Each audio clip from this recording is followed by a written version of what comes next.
Orifbek mana Navro'zbek bilan gaplashdik. 189-qaror bo'yicha endi O'zbekiston asrorchilar uyushmasini yurist konsultant sifatida bunga bir izoh bersangiz, nimalar beradi bu asrorchilarga va qanday yo'lda qo'llanish kerak, joylashtirishda, zaharlanib qolishda shularni tushuntirib bersangiz. Assalomu alaykum Farruh aka, shu bilan birga butun O'zbekiston asrorchilari. Demak, bugungi kunda juda bir davlatimiz tomonidan barcha sohasidagi islohotlar, o'zgarishlar amalga oshirilmoqda. Shu bilan birgalikda mana asrorchilarga ham bir muhim bir qaror qabul qilindi. 2026-yil 20-aprel kuni Vazirlar Mahkamasining asror oilalarini joylashtirish, ko'chirish va nobudgarchilikni oldini olish to'g'risida nizom. Demak, qaror Vazirlar Mahkamasi qarori asosida nizom qabul qilindi. Demak, unda nimalar aks etgan? Unda o'sha asrorchilar uchun kerakli bo'lgan o'sha ko'chirish, jarayonni joylashtirish masalalari va nobudgarchilikni oldini olish to'liq yoritib berildi. Bungacha demak asrorchilik bo'yicha bizda biror bir normativ hujjat bilan bular tartibga solinmagan edi. Mana shu 189-sonli Vazirlar Mahkamasi qarori bilan bu narsalarning barchasi tartibga solindi. Ushbu normativ hujjatimizda nimalar aks etgan? Ya'ni o'sha asrlarni birinchi joylashtirish masalasi. Ko'pgina bahsli, munozarali masalalar bo'ladi. Demak, qancha kilometrga joylashtirishimiz kerak? Menga shu yaqin joylashib oldi yoki mana buncha joyda asrorchilar joylashtirgan masalalari bunda aniq ko'rsatib qo'yilgan. Ya'ni tog' va tog' oldi hududlari, yaylovlar bo'ladigan joyda 3 kilometrgacha bo'lgan masofada asrorchilar o'z asrorlarini joylashtirishadi. Endi paxta dalalar maydonlari, dala maydonlari ekiladigan ekin maydonlarida esa demak 1 kilometr masofada o'sha asrorlarni joylashtiriladi. Endi asrorchilarimiz bu yerda o'sha joylashgan fermer xo'jaligiga borganda 3 kun oldin ogohlantirish kerak. 3 kun oldin mana shu o'sha joylashgan fermer xo'jaligini va atrofdagi fermerlarni biz o'sha asrorchi joylashganligi bo'yicha ogohlantirish kerak va kelishuv asosida demak o'sha servitut huquqi bor og'zaki yoki yozma ravishda kelishuv orqali yerga asrorlarni joylashtirishadi. Shu bilan birga bu yerda bu ko'chirish masalasida bir narsaga e'tibor berishimiz kerak. O'sha asrorchi qo'ygandan keyin ehtiyot bo'ling asrlari degan o'sha plakatlarni qo'yish kerak. Ya'ni mana bu ko'rinishda buni o'sha asrlaridan 3 metr masofada joylashtirgan. Bugungi kunda ancha asrorchilarimiz buni joylashtirish boshlashgan. Mana kim, familiyasi, ismi, telefon raqami mana shu joylashsa har qanday vaziyatda demak kim qaysi o'sha jismoniy yoki yuridik shaxsning asrlari joylashganligini, qaysi nomerda ekanligi ma'lum bo'ladi. Yana bir o'sha 189 da albatta allergiyaga qarshi dorilar, o'ziga yarasha dori qutisi bo'lish kerak masalalar ham ko'rsatilgan. Hamma o'sha kerakli bo'lgan masalalar normativ hujjatda ko'rsatilgan. Endi yana bir muhim masala bor bu yerda, o'sha fermerlar bilan asrorchilar o'rtasida kelishuv masalalarida o'sha nobudgarchilikni oldini olish, dori sepish holatlar, petitsid holatlarida asrlarni qirilib ketishini oldini olish masalalari juda ko'rsatib, yaxshi yoritib, barcha o'sha kim demak mutasaddi tashkilotlarga huquq va majburiyatlarni ham bunda aks etgan. Demak, bu yerda agroportalga fermerlar o'sha agroportalga dori sepadigan, o'sha o'zini yerini dori sepadigan joyda demak ma'lumotlarni, qaysi dorilardan foydalanish kerakligi, foydalanayotgani, qachon sepiladigan masalasi kiritiladi. Asrorchilar esa Crop2 Agrouz saytiga, o'sha platformaga kirib, saytiga kiradida o'sha yerda qayerga dori sepilganligini, sepilayotganligi va boshqalarni ko'radi. Demak, bu o'z navbatida fermerlar ham bu qarorga asosan 3 kun muddat oldin 3 kun oldin demak asrorchilarni fermerlar kengashida karantin agentligini ogohlantiradi dori sepish bo'yicha. Yozma ravishda boyagi agroportalga demak joylashtirgan holatda ogohlantiradi.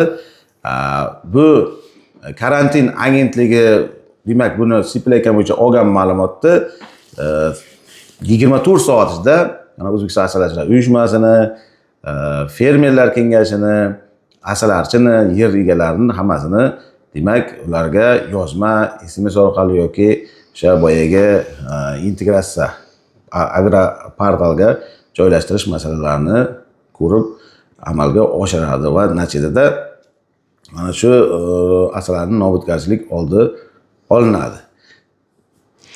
Hozirgi paytda mana hozir internetda tarmoqlarda ko'ramiz, Telegramda yoki mana Instagramda ko'ramiz, asalarichilarni baribir shu 189 qarorda o'sha tartibini buzgan holatda zaharlanib o'lgan asalari masalasi bo'yicha kimga murojaat qilishlari mumkin? Endi bu masala bo'yicha ham o'sha 189-sonli qarorimizda ko'rsatilgan har bir tumanda, demak, butun barcha O'zbekiston Respublika barcha tumanlarida ishchi guruh tuzilgan. O'sha qishloq xo'jaligi bo'yicha hokimning qishloq xo'jaligi bo'yicha o'rinbosari raisligida, demak, ularga birinchi murojaat qilishadi. O'sha ishchi guruhga, ishchi guruh o'zining xulosalari bor. Sudda demak o'sha nima sifatida qo'llaniladi, dalil sifatida qo'llaniladi. Birinchi ishchi guruhga murojaat qilishlari kerak. Bu ishchi guruhga telefonni qayerdan bo'ladi? Endi bu barcha tuman hokimliklarida joylashgan, tuman hokimliklarida ishchi guruh tuzilgan. Endi bir masala, biz qayerga borishimiz kerak, mana shunaqa masalalar ko'tarilganda, mana bizga O'zbekiston asalarichilar uyushmasiga murojaat qilishsa ham bo'ladi. Telefonlarni aytib olasiz? Telefon nomerlarimiz bor, ya'ni 50 333 77 11 raqamlariga 50 raqamli 333 77 11 yoki bizda saytimiz bor. Saytimizda ham mutaxassislarimiz raqamlari kiritilgan. Mana shu masala bo'lyapti deysa, mana normativ hujjat bo'yicha harakat qilishimiz kerak. Chunki demak o'sha 3 kun oldin o'sha asalarichi boya aytib o'tkazib boshlatgancha 3 kun oldin borganligini ogohlantirish kerak yoki yozma ravishda 3 kun muddat ichida. Demak, bundan tashqari albatta mana bu plakat bo'lishi kerak. Ko'pincha boramiz deydi, asalarichini topolmaymiz, qayerdadir bir xil asalarni qo'yib ketadi. Bu mana shu boshlanish, mana shundan boshlashimiz kerak. Plakatdan boshlashimiz kerak va kerak bo'lsa o'sha karantinda shunday narsa ko'rsatilgan. Karantinda ham karantin, o'simlik himoyasi va karantin bo'limlariga ham biz aytishimiz kerak. Ular chunki shunga qarab chora-tadbir ko'riladi. Endi fermerlar ham to'g'risi aytganda mana shu masala. Keyin ular agroportalga fermerlar ulangan, o'zi kartalarini, buni o'zini mutaxassislar o'zi videolari bor, buni ham tashib beramiz. Qanday ko'rish masalalarini o'sha dori sepilgan sepilmagan joyda asalarichilar eng kerak joyi Crop 2 Agro.uz orqali o'sha joyda bilishlari mumkin. Endi ko'pchilik mana aytadi, uyushma ishlamayapti, uyushma qilib bermayapti. Uyushmani ham bir vazifasi uchun bir xil paxtaga qalamayapti deydi. Mendan bir marta o'zimdan bo'lganda O'zbek Toshkent shahar asalarichilar uyushmasi raisligi paytimda bir odam kelib yer so'ragan. Men endi haqiqatni aytganman, men yer berish bilan shug'ullanmayman. Kadastr analiziga kirmaymiz yo hokimiyat emasmiz. Bizdan aytsam ustimdan yozib bergan edi. Shu masalada hozir mana qilmayapti orqadan negativ gapirayotganlarga bir tushuntirish berib o'tib ketsangiz. Endi bu masala ijtimoiy tarmoqlar masalasi bugungi kunda demak o'sha dolzarb bo'lib qolgan, lekin bir narsaga e'tibor berish kerak. Farruh aka, gapiriladigan so'zlar agar tuhmatli holat yoki noto'g'ri holatlar bo'lsa, unga albatta javobgarlik bor. Ko'rilgan masala. Keyin bizga yer berish yoki mana bu masala degan narsa bizga taklif kirgizishadi. Takliflar kirgizsa, biz takliflarni yozma ravishda, demak, yozma takliflar, muammo takliflar kirgizsa, biz uni demak hukumatga, davlatimizga o'sha kerakli tashkilotlarga takliflarni yo'naltirib beramiz. Bu masalada muammo yo'q. Shundan kelib chiqadiki, og'zaki orqadan gapirgan vakolat doiramiz va huquqiy asoslar natijasida agar u o'sha qaysidir normativ hujjatga to'g'ri kelmaydigan bo'ladigan bo'lsa, uni ham tushuntirishlari bilan o'sha huquqiy hujjatlar asosida biz hal qilib berishga harakat qilamiz bu masalalar bo'yicha. Albatta yozma ravishda. Yozma ravishda berishsa, u takliflarni murojaatlar bilan. Mana hozirgi paytgacha bir murojaatlar tushyaptimi yo'qmi? Qani ayting. Murojaatlar bor, murojaatlar kelib tushadi bizga shu masalalar bo'yicha. Murojaatlarga albatta biz o'sha jismoniy va yuridik shaxslar murojaatlar to'g'risida qonunchilik talablari asosida doimiy murojaatlarga javob xatlari tayyorlaymiz. kerak bo'lsa ba'zi joylarda takliflar bersa, takliflarni o'sha hokimliklarga yo'naltirib, shu masalada amaliy yordam berishingizni so'rayman deb biz yordam ko'rsatasiz. Yordam ko'rsatamiz. Shu bilan birga bizga o'zi ko'proq nima uchun ishlamayapti degan masala ham bo'ladi. Qanday? Chunki biz ko'proq a'zolar qilishga, ular bilan suhbatlashishga harakat qilamiz. A'zo bir uyushmaga a'zo bo'lishi mumkin. A'zolar bilan yig'ilishlar o'tkazib turamiz. Zoom orqali demak o'sha har xil taklif, muammolarni, masalalarni ko'taramiz. To'g'ri, biz ularni birdan ayblay olmaymiz. Ular sekin-sekin mana biz hozir targ'ibot, tashviqot olamiz. Mana 12 ta viloyat, Qoraqalpog'iston Respublikasi 12 ta viloyatga ham targ'ibotlar qilganmiz. Mana shu masalada bir-birimiz bilan juda ham yaqinroq aloqa qilishimiz kerak. Bu jamoat tashkiloti. Jamoat tashkiloti bo'lgandan keyin jamoat bo'lib birgalikda harakat qilish bo'yicha, birlashib harakat qilish bo'yicha aytamiz. Demak, ular bola yig'lamaguncha ona ko'kragini bermaydi degan gapga amal qiladi. Sekin-sekin ular ham biz bilan aloqaga bog'lanib, keyin ular aytadi, demak, asarchilik bo'yicha ish ketyapti-ku. Mana shu joylarda bizga yordam bersalar desa, birgalikda, hamkorlikda mana ancha masalalarni yechganmiz. Hamkorlikda o'sha tushunchalar berib yoki birgalikda kerakli davlat organlariga murojaat qilib hal qilib berishga harakat qilganmiz. Endi negativga ham to'xtalsam, negativda ham bir xillar reklama sifatida ham foydalanadi. Bir xillar reklama qilaman deydi-da, qaysidir mahsulotini boshqa tashkilotlarni o'sha anosiga o'tib ketib qoladi. Demak, huquqni buzib, yo'g'ralab ketib qoladi. Undan o'sha o'zini yo'nalishi bo'yicha reklama qilib anaqa qilsa bo'ladi. Ishlamayapti yoki mana unday deydi-da, ko'rsatish bilan huquqiy javobgarlik bor masalalarni bilmay qolishi mumkin. Mana shu masalada kuzatiladi. Sizga kattakon rahmat. Mana hozir bir yurist sifatida berdingiz. Yana bir savol bermoqchiman. Bu ishlarga bajarish yo bajarmaslikka administrativ bir qanaqadir huquqbuzarlik sifatida bir chora ko'rilish qanaqasi bormi yoki bu o'sha O'zbekiston asalarichilar to'g'risidagi qonunga tayyorgarchilik ko'rilayotgan joy deb hisoblaysiz? Qaysi masalalarni aytasiz? Masalan, fermer o'zini anaqa qilmasdan ogohlanma sepdi, o'ldirdi. Bu bir. Bahonasiga aytyaptiki, men ko'rmay qoldim, deyapti. Men bunaqa tablitsani ko'rmadim, deyapti. Bunisi bu ikkita savolga nima deb javob berasiz? Bu masalalar endi mana bu aniq 189 da ko'rsatib qo'yilgan farqga.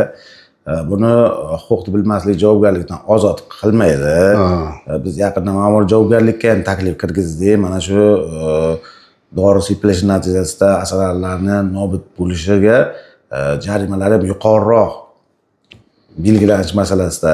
Chunki bu mulk, bu o'zi mulkiy javobgarlik masalalari bor. Bu bo'yicha endi o'sha demak bilmaslik yoki buni nima qilmaslik uni jazoda yoki nima huquqiy o'sha javobgarlikdan ozod qilolmaydi. Значит, hozirgi paytda agarda bu asalarichilarimiz zaharlanishga tushib qolgan bo'lsa, hech kim ogohlantirmagan bo'lsa, buni bir yuridik anaqa sifatida sudga oshirish mumkin bo'ladi. Sudga oshiriladi, faqat o'sha proseslar to'g'ri tushunib borilishi kerak. Sababi ogohlantirmaganligi bir masala bo'lsa, misol uchun ogohlantirish ham har xil nimani. Asalarichi ham borganligini ogohlantirish kerak, misol uchun yozma yoki aniq ko'rsatib qo'yilgan bir narsa. Fermer ham dori sepishdan oldin ikkalovi bir yozma va SMS orqali degan yozma, agar o'sha platformalar orqali berilishi bor.